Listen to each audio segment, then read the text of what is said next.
Gentry.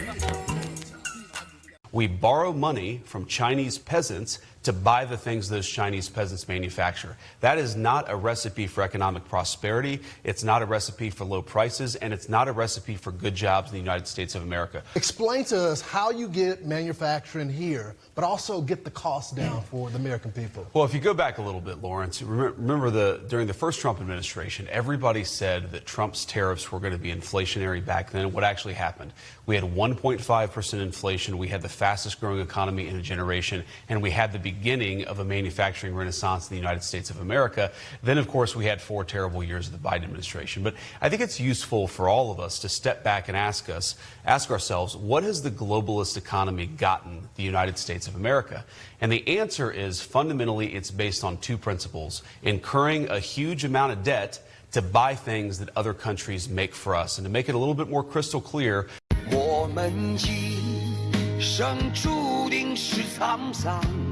China, where's the links? Where are the links? China's out here exposing all the luxury brands, saying, come order from us. Come order straight from us. Stop paying $100 for Lululemon leggings. Come buy them from us for $5 or $6. Where? Where's the link? I want the $5 or $6 Lululemon leggings. Please, please, where do I order? China! You can't just be out here exposing this shit and not tell me where I can order, okay? Where am I getting the Birkin bag? Well, looks like we're about to start buying Nikes.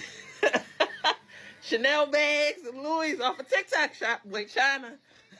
Giving up everything on the low. They put it all out there. Do you know how much a Chinese factory make for a pair of Nike shoes? $10.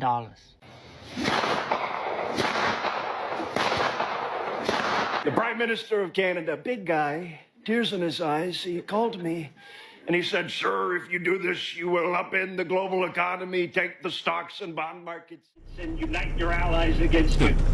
Welcome to the Daily Read, and I am your host, Marcus Gentry. Today we're going to talk about this China exposing the luxury items in America.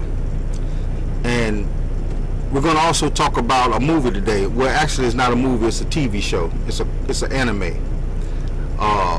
I told you I was going to start doing movie reviews, TV show reviews of the things that I like to watch, and I think you should watch too. If you're into anime, this is for you. For a long time, I thought Dragon Ball Z was the biggest, best anime out there as far as longevity.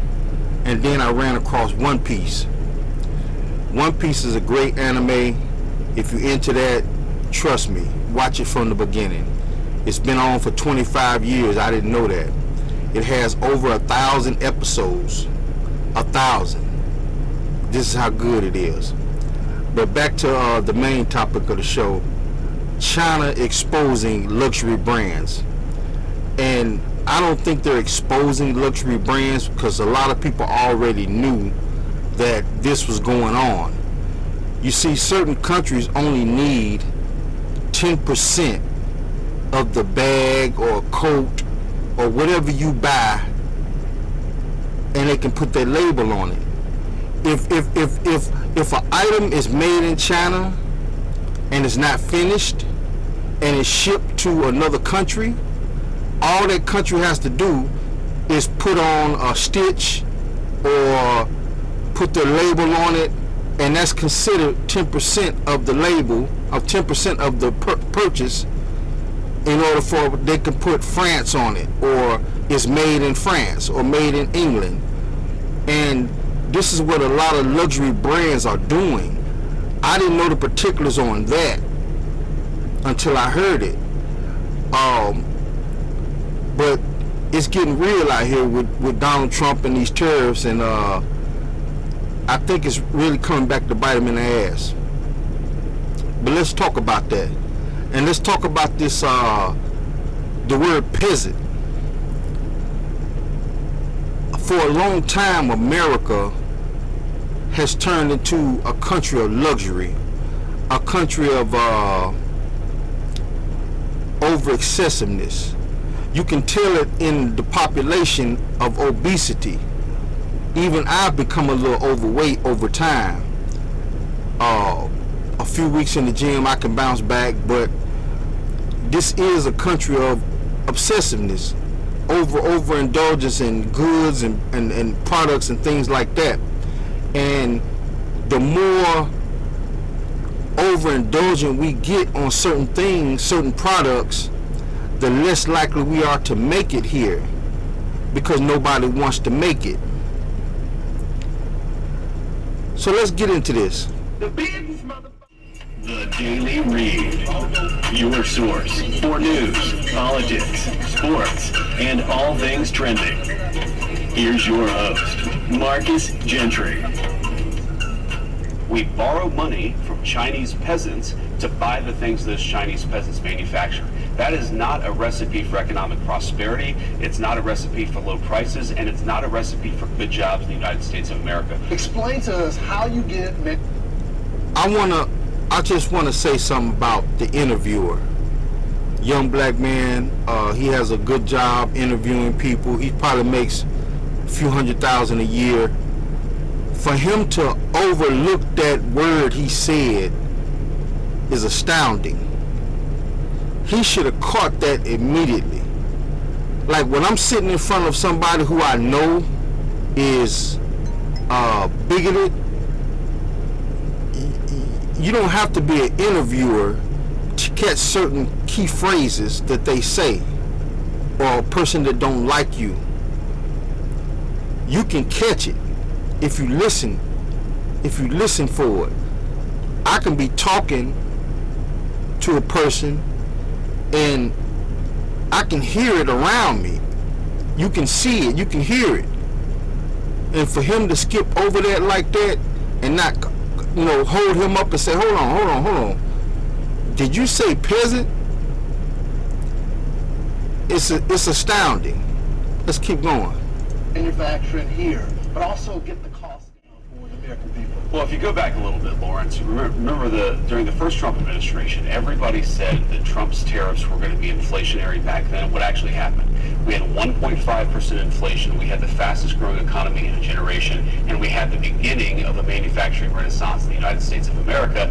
Then, of course, we had 4 terrible years of the Biden administration. But I think it's useful for all of us to step back and ask ourselves, what has the globalist economy gotten the United States of America? And the answer is, fundamentally, it's based on 2 principles: incurring a huge amount of debt to buy things that other countries make for us. And to make it a little bit more crystal clear, now, he's right. When he said that, he's right. We make all kinds of debt in order to buy things that other countries make in their country, and now China exposing it as we make it real cheap. This is it's not a shock to the system, because like I say, a lot of us have already figured it out a long time ago, but just to put it out there like that. And the first thing I thought in my mind when I heard this was all the people that I knew have gotten robbed, who have stolen for products. I remember as a kid, we chased a kid home one night for some sneakers, for some Michael Jordans. He managed to get away. We didn't rob him. He managed to get away, got in the house in time. We were rambunctious kids, real bad out here. But that's the first thing that popped up in my mind. And I don't know about you, a lot of people was laughing about this. Laughing about this and asking China where the links at so they can get free goods. But the first thing popped up in my mind was the amount of people over the last 25 to 30 years who have died for this stuff that they thought cost thousands of dollars, or $500 or $400, and $180 Jordans, $200 Jordans. And then when you look at the product, now that China actually said it, this stuff costs like $10, $15 to make in their country. So J.D. Vance was right, but where he's wrong at is how are you going to be mad about it? When you need to let the American consumer know this. That way we can go back, we can reset and go back to, okay, I'm not finna buy them $200 expensive shoes when I can go get some regular gym shoes for $20. Let me break it down to you. I remember when they started this whole kids uniform going to school. The first reason they said they did it was because too many kids was getting picked on because they didn't have nothing, and they wanted all the kids to look the same when they come to school. So if your kid used to wear expensive clothes to school because you got a little more money than them, they made everything even across the board where everybody had to wear khaki pants, button-down shirt, school uniforms. A lot of parents didn't like it, a lot of kids didn't like it, but it is what it is. They did it for that reason. So I look at it as if you can do that on a school-wide scale because you want to make sure that everybody know that, you know, you in here to learn. This is not a fashion show. You in here to learn. I think the same thing should have been applied across the board and let people know that, hey, this might be $1,000 Birkin bag, but in all actuality, it only costs $5-10 to make. I think that would have launched generations of people,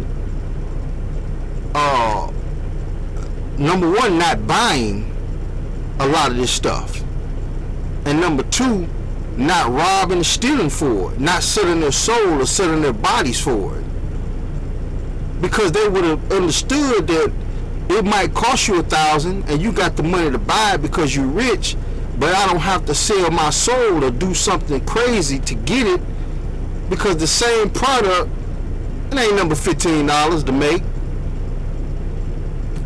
Let's continue on.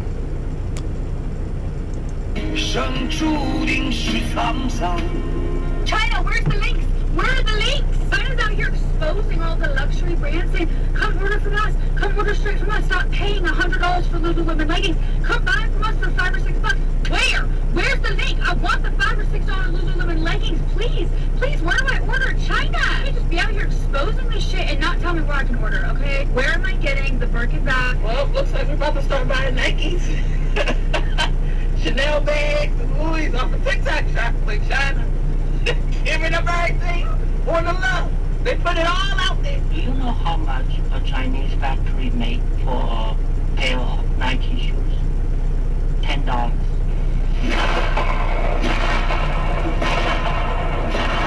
Let me stop that right there. $10 for a pair of Nike shoes. That's how much it costs to make. It should be illegal. Illegal. And that's the thing about what VP Vance said. Like I said, he was right that it's stupid to do it, but what he's not telling you is it should be illegal in this country for stores to jack up their prices to $150 for a pair of shoes that cost $20 or $10 to make. At the most, I see you jacking it up $50. When I first got introduced to the world of business, I'll never forget it. My mom took me to Memphis, and we went to a wholesale hair supply store because my mother was starting a hair supply store in her community, and she wanted to buy the stuff wholesale and resell it. So I remember buying barrettes and things for my daughter to put in her hair, and a pack of barrettes was like $1.60. And I'll never forget going down there with my mother to help her do this shopping so she can stock her store up. And I saw the same pack of Boreats in this store for 20 cents. 20 cents. It was unbelievable. It was unreal. Like, and then they had a book that she showed me that you can't jack your prices up no higher than this. It's a range where if you buy a product wholesale, you can't sell it no higher than this. And when I saw that, I still thought that the prices in that book was jacked up too high. If there's a pack of Boreats at wholesale for 20 cents and you selling it for $1.50, that's too high. I see if you sell it for 80 cents, you more than doubled your money. Or 70 cents, you more than doubled your money. But $1.50 for something that costs 20 cents, this is when I understood that all of this was going on, way before China exposed it. Prime Minister of Canada, big guy, tears in his eyes, he called me and he said, "Sir, if you do this, you will upend the global economy, take the stocks and bond markets and unite your allies against you." And I said, "Let me cook." And then I burned dinner badly. Oh yeah, Trump, you definitely overcooked this one, because I don't think him and his administration expected China to pull this. China is fully prepared to fight to the very end, because the world is big enough that the United States is not the totality of the market in the world. So if the United States wants to go in that direction of completely shutting itself out of the China market, be my guest. Yeah, and China will lose the US market, which, as I've said, is 15%. We don't care. We don't care. China has been here for 5,000 years more. You heard what this man said? This is like one of the greatest comeback lines that I've ever heard. We've been here 5,000 years. We don't care. And this is the clapback to what he said about Chinese peasants.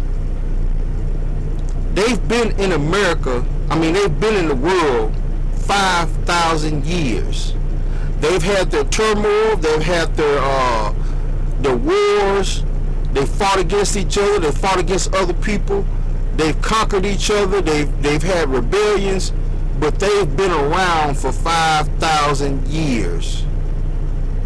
They do not care.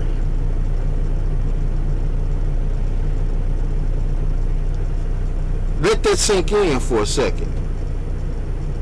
Most of the time, there was no United States, and we survived. And if the United States wants to bully China, we will deal with the situation without the United States. And we expect to survive for another 5,000 years. But if you guys haven't heard, in retaliation for Trump tariffs that he imposed on China, China has been exposing a lot of luxury brands, devaluing their worth by letting Americans know that they're pretty much made for dirt cheap in China, and then sent to other countries and marked up 1,000 times more than the cost. And it's also causing a lot of discussion online. Let's get right into it. They probably should have took this app away when they had the chance, because the Chinese manufacturers just hit them folks with the Uno reverse. And right now, the Chinese manufacturers are the best content on TikTok. They said, "Oh, tariffs, you say? Oh, okay. American people, y'all say y'all like New Balance, Adidas, Nike, bet. Oh, yeah, the manufacturer is such and such, located at such and such in Guangzhou. They do shipping within this time, and here are the products." I've seen the manufacturers for every brand anybody could possibly think of, from shoes and apparel to beauty products. One of the Chinese manufacturers said, "Oh yeah, you know how you pay such and such $100 for Chanel beauty products? Well, we only make them for $10. Can you believe that? That's crazy. That is crazy. Chanel is going for $300, $400, $500. They make it for $10. And what I like about this exposure is they're making it easy for American citizens to call over there and get their products straight from the manufacturer. Now this is how America's going to do you.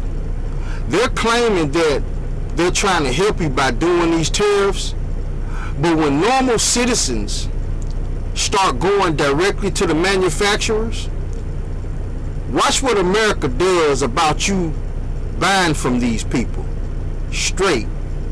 They're going to try to put the brakes on that, especially when these name brand companies start losing millions and millions of dollars. When that Chinese man got on his app and said all the luxury items are made in China and they only go to Italy to have the tag put on it, the designer tag, and once that designer tag is put on it, now it can say made in Italy, because only that small little percentage was actually made in Italy, but that's all it takes to say made in Italy. 10%. That's all it takes. 10% of a product to be made in Italy. What that means is Italy can get a bag that costs $5 from China. The bag is almost already complete. Bring it to Italy, stitch their logo on it, put maybe another little stitch on it to make you know it came from them, and then resell it to you for $5,000 or $4,000 or $1,000 bag. Outrageous. This is crazy. Now it makes it over here to our designer boutiques, and we're spending thousands upon thousands of dollars for something that was in fact made in China, not Italy. I don't care how much you're spending on a thing. Chances are it is coming from China. The only part that was actually made in Italy was when they put the designer tag on there. And this is why the wealthiest of wealthy people buy inspired by items. Why? Why would you spend the whole thing? Listen, I did a whole series on Birkins, but one of the videos was talking about the Birkin sort of like Tupperware party that all the wealthy Upper East Side women in New York have. They're not spending money on real Birkins. They're not shucking and jiving for Birkin. And they call the people over in China and get the same. All right, who else is glued to Chinese manufacturer TikTok? Man, they are blowing up the luxury goods market. I think they're going to blow it up much more than Bethany Frankel did for Chanel. One that is going around a lot, Sandbags, SEN. I recommend you follow them. The gentleman went through the entire breakdown of how they create an Hermes bag, which is valued at, if you buy it in the U.S., $38,000. He goes through like every single thing that they use, the exact quality of an Hermes bag that they make in their warehouse. And the US dollar cost is $1,400. The difference between the $1,400 of actual labor and resources and the $38K is when Hermes puts their label on it. And they make all of these other luxury goods. Oh my God. Look, but at this point, if anyone is buying luxury goods anymore, I would have to ask, do you need your head examined? I'm here for it, man. I'm loving this. Who else is glued to this? That woman right there understands that through chaos comes order. And what I mean by that, is we're gonna have this next 3 years, he's been in office half a year, 3.5 years, a time of chaos. A lot of things are gonna shift in America to where they're going to try to put the poor white people back in power. Understand what I mean by that. America is no longer ran by the old Anglican white people of yesterday. America is ran by white immigrants who came here in the 40s and the 30s, because you had the Great Depression. Understand what I'm saying? Listen to me carefully. Go look up the Great Depression. A lot of those wealthy white families who had major power in this country, ranchers, plantation owners, high-powered white executives, a lot of them died off and lost everything. But there was another group of people who came here from Germany, Italy, the Jewish people came here, Switzerland people. When they crossed over to America through Ellis Island, they brought organized crime with them. The organized crime in their country was basically their government. Because even to this day, in Italy, the mob, the mafia, is closely tied to their government. So those white people, when they came here and brought Italian mobs, Jewish mobs, German mobs, when they brought these people here, these people had a plan. They might have put one or two of their kids in the mob, but the other kids, they made sure that they become doctors, senators, lawyers. They pushed their children who are in control of the government today to be the people deciding what's going on. That's why there's a big push to get rid of the Mexicans, because they know how serious it is when a group of people, a group of foreigners can come here and feed off the hatred and the bigotry and take over this country. The Mexicans are a threat to these people. They rather have the poor whites who are no longer in power, they rather have them rise up instead of having minorities and certain foreigners rise up. I'm hoping the people in Radio Land, people in iHeartRadio and YouTube, and the people that listen to my show understand what I'm saying. They rather have this woman on screen right now, her and her people. She probably is not in power.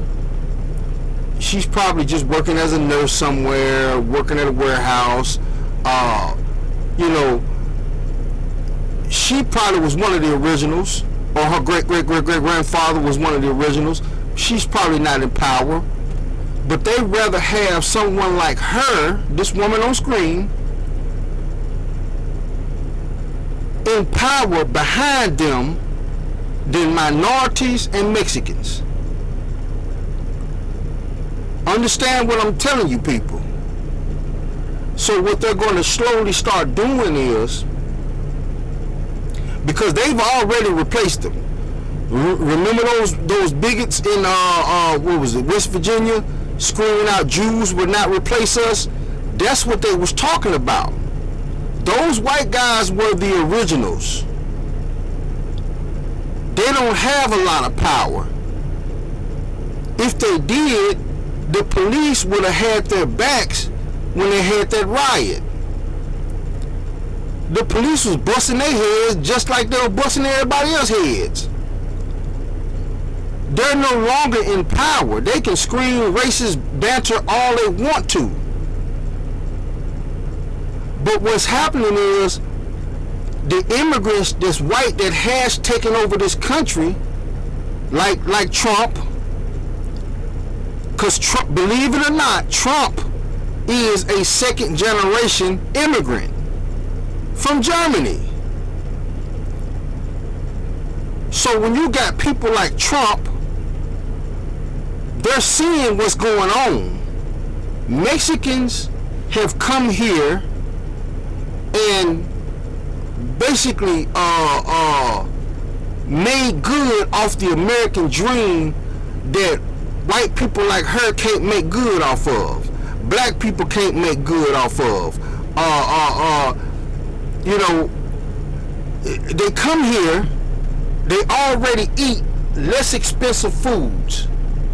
They'll go get some hamburger meat, a taco shell, some seasoning, some corn on the cob, whip that stuff up, make some soups, feed their kids, and they don't spend no more than $50. They ain't running around eating steak potatoes every night. The equivalent of a Mexican meal, because I've eaten with these people, the equivalent of a Mexican meal is almost like Hamburger Helper to us. Understand what I just said. And it's nothing to be ashamed about. If a Mexican person out there hearing me say this, there's nothing to be ashamed about it. I like that. It's simplicity. But their meals are almost like Hamburger Helper to us. Cheap, affordable, but they make it taste good. Feed their families. So the food is number one. Number two, they're hard workers because they want them American greenbacks. Number three, they do not mind staying in one house. It can be 20 of them living in one house sharing $1,500 rent. And then over the years, as their money starts saving up and building up, they branch out, buy cars, buy businesses, and plant their flag in American soil. That's what's going on with these people. And the whites that's in power, they see this like, hold up. These people are getting too strong. So now you got the whole immigration thing going on, and then their bigotry, because of that, has led them on China's doorstep with the whole tariffs. Because they can see that China is basically getting over, but what they're not telling the American people is, we already know that China is getting over, but y'all can help us stop this. This bag costs $15 to make. Why are you consuming your American dollars doing it? Easy fix. They don't want to fix it like that.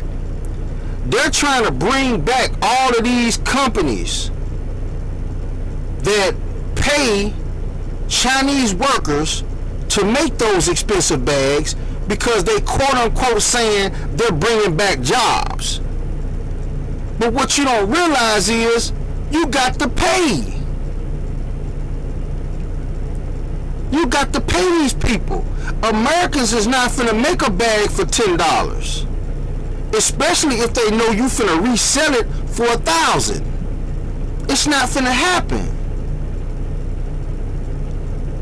So instead of America getting on to China, America needs to get on to the companies in America that's having this free labor.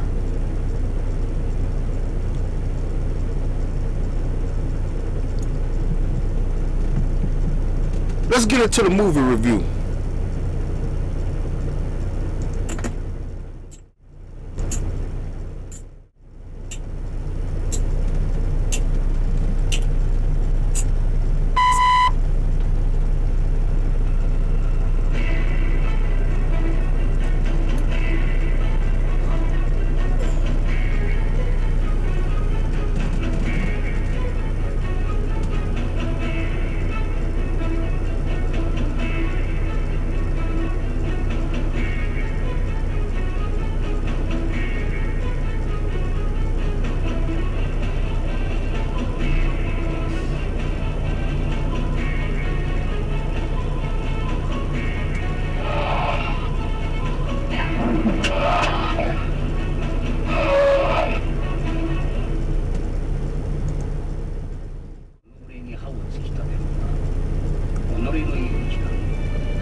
界最強の剣士鷹の目のミホークと海賊狩りのゾウ、一体どんな戦いになるんだ。兄貴にかなうやつなんているわけがねえ。兄貴はもう最強なんだ。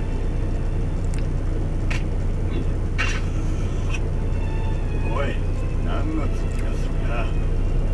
俺はウサギを狩るのに全力を出すバカな獣とは違う。多少名を上げた剣士がいたところで、ここは4つに分かれた海の中で。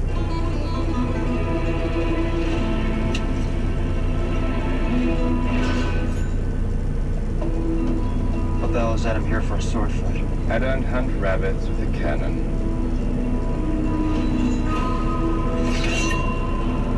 I'm no rabbit. That remains to be seen.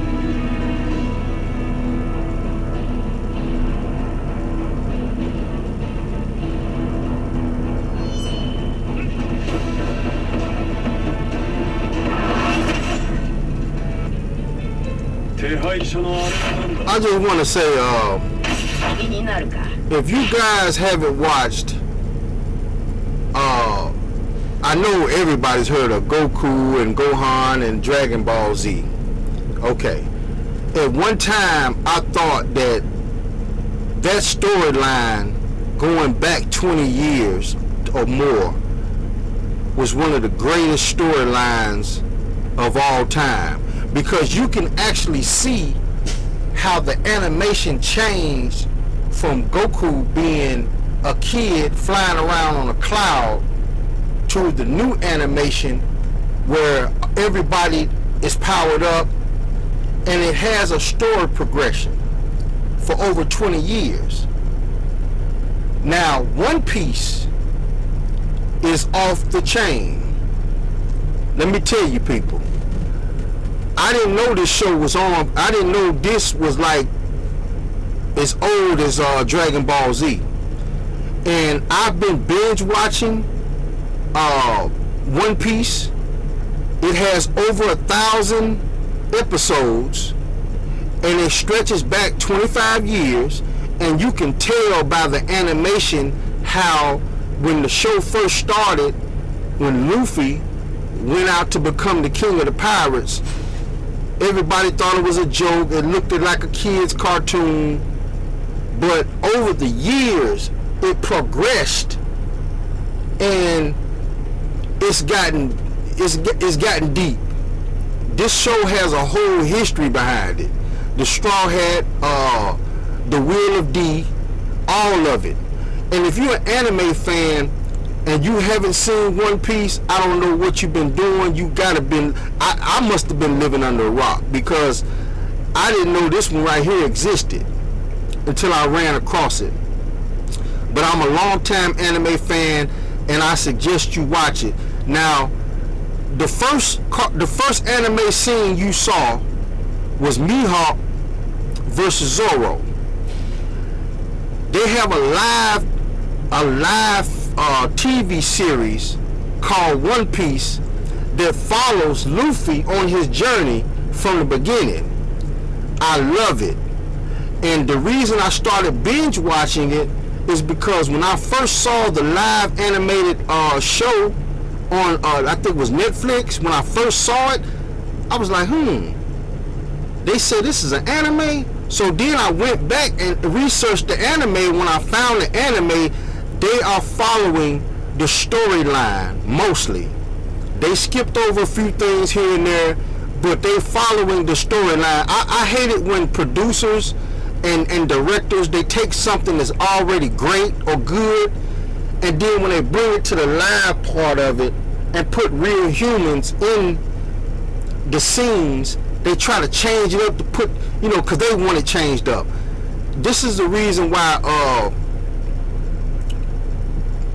a lot of actors quit movies, because sometimes actors take a role that they love because they done read the book, or they done read the comic, or they done seen the anime, and then when they get in there to these roles, they done changed everything to where it's hardly even the same thing,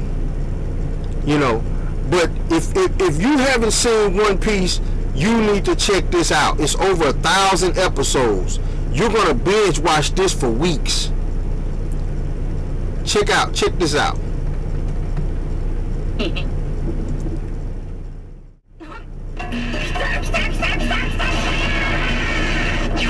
That's Luffy powering up.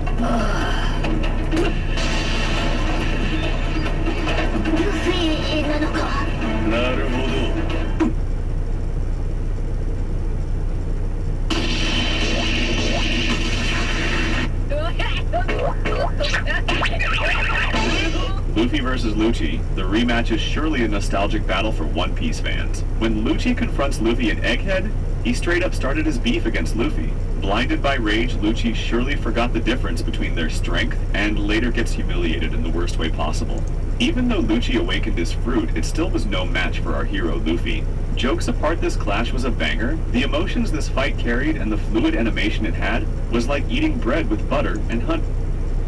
Listen to what I'm telling you, people. The business. You need to check this out. The Daily Read. You need to check out One Piece. If you haven't seen One Piece, you need to check that out. Let's get back to the show. Where are we at? I think we were here. But as I was saying earlier about the whole tariff things, I think the tariff thing was a horrible idea to begin with.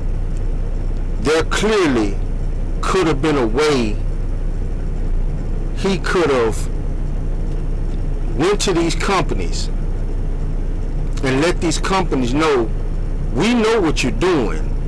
You're getting this cheap labor from other countries and you selling these products to America for outrageous prices. That's something Donald Trump could have worked out with the companies. But instead of him stepping up to the companies, he wants to go out after China. China just making their money.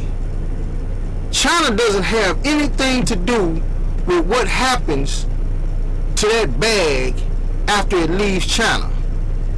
If that bag is made in China for $10, $15, they don't have nothing to do with it when they ship it to France.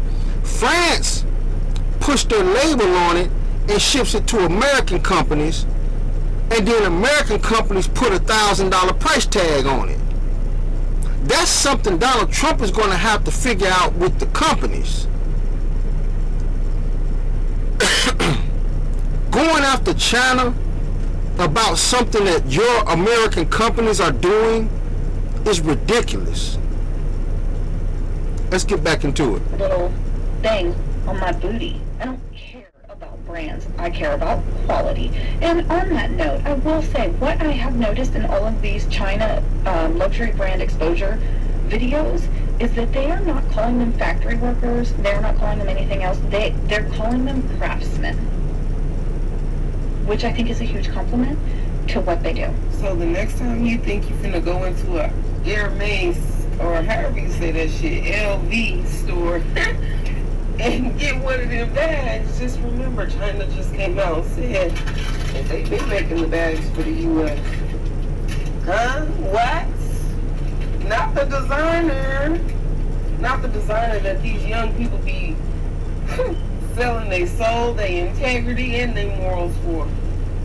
So you mean to tell me the bags that they overcharging in the U.S. stores like LV, Prada, Gucci, Christian Dior, remember that shit came out just a few years ago. Yeah, them bags been made in China by the same people. By the same people. For $10. People that paid these prices, are y'all okay right now? And by the way, these comments right here are what I think started this whole thing. We borrow money from Chinese peasants to buy the things those Chinese peasants manufacture.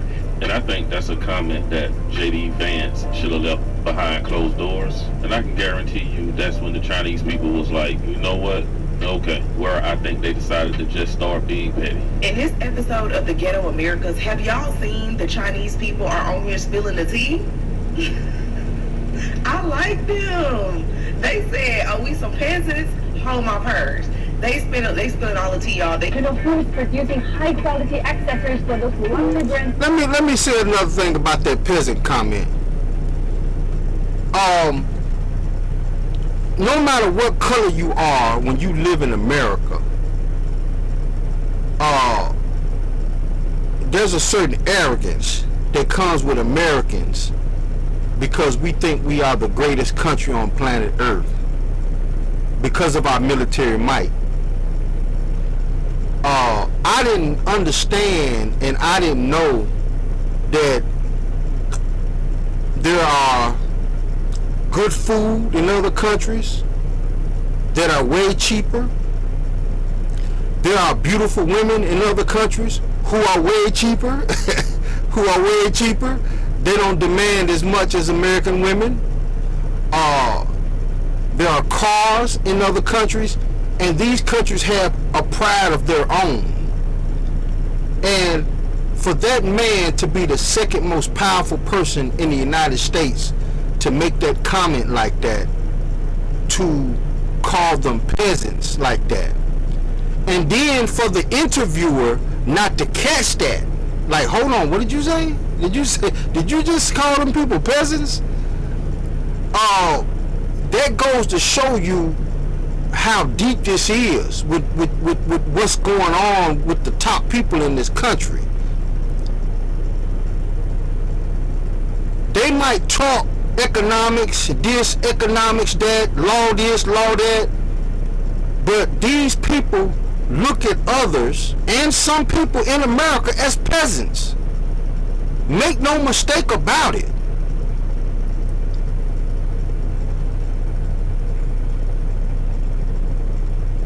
Like the word my nigga. Let's take that for an example. It's ingrained in some of us minorities when we talk to each other. And no matter how much we try to substitute that word for my ninja, no matter how much we try to take it out of our vocabulary, it's ingrained. And sometimes it slips out.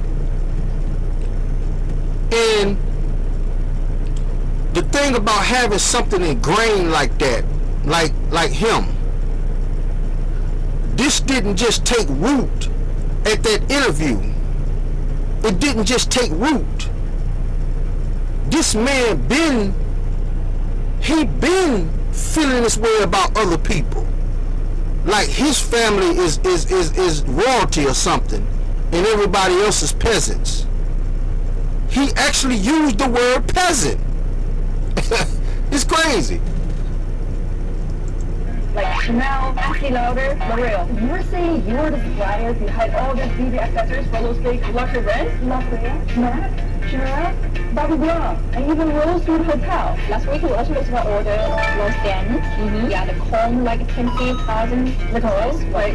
Now, there's nothing a Chinese factory can't make. Brooks Brother, a Korean shirt brand from the States, actually produce most of their products all in China. Who are the suppliers behind the Salomon, Timberland, New Balance, Adidas, Nike? First, the Baotong factory, one of the world's largest OEM sports shoe manufacturer. It is like a Foxconn in the shoemaking industry. During its heyday, it has over 100,000 employees in just one of its factories.